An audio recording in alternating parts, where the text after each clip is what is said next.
ओम नमः शिवाय। राधे राधे। आइए सुनते हैं सोमवारी एकादशी पर भगवान शिव और माँ पार्वती की अमर कहानी।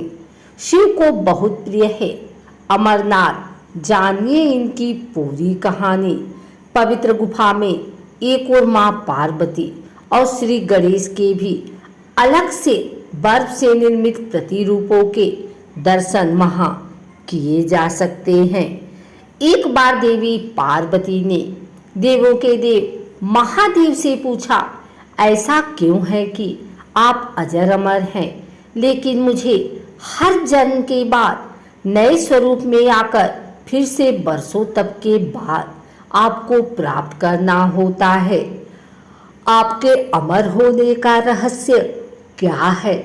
महादेव ने पहले तो देवी पार्वती के उन सवालों का जवाब देना उचित नहीं समझा, लेकिन पार्वती के हट के कारण कुछ गूढ़ रहस्य उन्हें बताने पड़े। शिव महापुराण में मृत्यु से लेकर अजर अमर तक के कई प्रसंग हैं, जिनमें एक साधना से जुड़ी अमर कथा बड़ी रोचक है, जिसे भक्तजन अमरत्व की कथा के रूप में जानते हैं। हर वर्ष हिमालय में अमरनाथ, कैलाश और मानसरोवर तीर्थ स्थलों में लाखों श्रद्धालु पहुंचते हैं।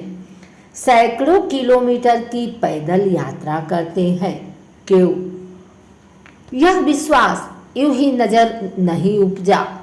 पौराणिक मान्यता के अनुसार अमरनाथ की गुफा ही वह स्थान है जहां भगवान शिव ने पार्वती को अमर होने के गुप्त रहस्य बतलाए थे। उस दौरान उन दो ज्योतियों के अलावा कोई तीसरा प्राणी वहां नहीं था। न महादेव का नंदी और न ही उनका नाग, न सिर पे गंगा और न ही गणपति या फिर कार्तिकेय। नंदी को पहलगाम पर छोड़ा। गुप्त स्थान की तलाश में महादेव ने अपने वाहन नंदी को सबसे पहले छोड़ा। नंदी जिस जगह पर छूटा उसे ही पहलगाम कहा जाने लगा। अमरनाथ यात्रा यहीं से शुरू होती है। यहाँ से थोड़ा आगे चलने पर शिव जी ने अपनी जटाओं से चंद्रमा को अलग कर दिया। जिस जगह ऐसा किया वह चंदन बाड़ी कहलाती है। इसके बाद गंगा जी को पंचतरणी में और कंठाभूषण सर्पों को शीश नाग पर छोड़ दिया। इस प्रकार इस पड़ाव का नाम शीश नाग पड़ा। अगले पड़ाव पर गणेश छूटे। अमरनाथ यात्रा में पहलगाम के बाद अगला पड़ाव है गणेश टॉप। मान्यता है कि शिव ने एकांत की तलाश में इसी स्थान पर अपने पुत्र गणेश को छोड़ा था। इस जगह को महागुड़ा का पर्वत भी कहते हैं। इससे आगे महादेव ने पिस्सू नामक कीड़े को भी त्यागा था। जहाँ पिस्सू को त्यागा था उस जगह को पिस्सू घाटी कहा जाता है। यहाँ से शुरू होती है शिव पार्वती की कथा। इस प्रकार महादेव ने अपने पीछे जीवनदायिनी पांचों तत्वों को स्वयं से अलग किया। इसके पश्चात पार्वती संग एक गुफा में महादेव ने प्रवेश किया। कोई तीसरा प्राणी यानी कोई व्यक्ति, पशु या पक्षी गुफा के अंदर घुसकर कथा को न सुन सके, इसलिए उन्होंने चारों ओर अग्नि प्रज्वलित कर दी। फिर महादेव ने जीवन के गूढ़ रहस्य की कथा शुरू कर दी। कथा सुनते हुए सो गई पार्वती। कबूतरों ने सुनी। कहा जाता है कि कथा सुनते सुनते देवी पार्वती को नींद आ गई। महादेव को यह पता नहीं चला, वह सुनाते रहे। उस समय दो सफेद कबूतर कथा सुन रहे थे और बीच बीच में गूं गूं की आवाज निकाल रहे थे। महादेव को लगा कि पार्वती सुन रही हैं। दोनों कबूतर सुनते रहे।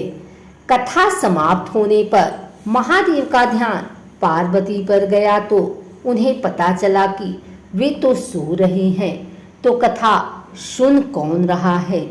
उनकी दृष्टि तब उन कबूतरों पर पड़ी तो महादेव को क्रोध आ गया। वही कबूतर का जोड़ा उनकी शरण में आ गया और बोला, भगवान, हमने आपसे अमर कथा सुनी है, यदि आप हमें मार देंगे तो यह कथा झूठी हो जाएगी। इस पर महादेव ने उन्हें वर दिया कि तुम सदैव इस स्थान पर शिव व पार्वती के प्रतीक की तरह निवास करोगे। अंततः कबूतर का यह जोड़ा अमर हो गया और यह गुफा अमर कथा की साक्षी हो गई। इस तरह इस स्थान का नाम अमरनाथ पड़ा। मान्यता है कि आज भी इन दो कबूतरों के दर्शन भक्तों को होते हैं। यहाँ हर वर्ष इन्हीं दिनों निर्मित होने वाला शिवलिंग किसी आश्चर्य से कम नहीं है।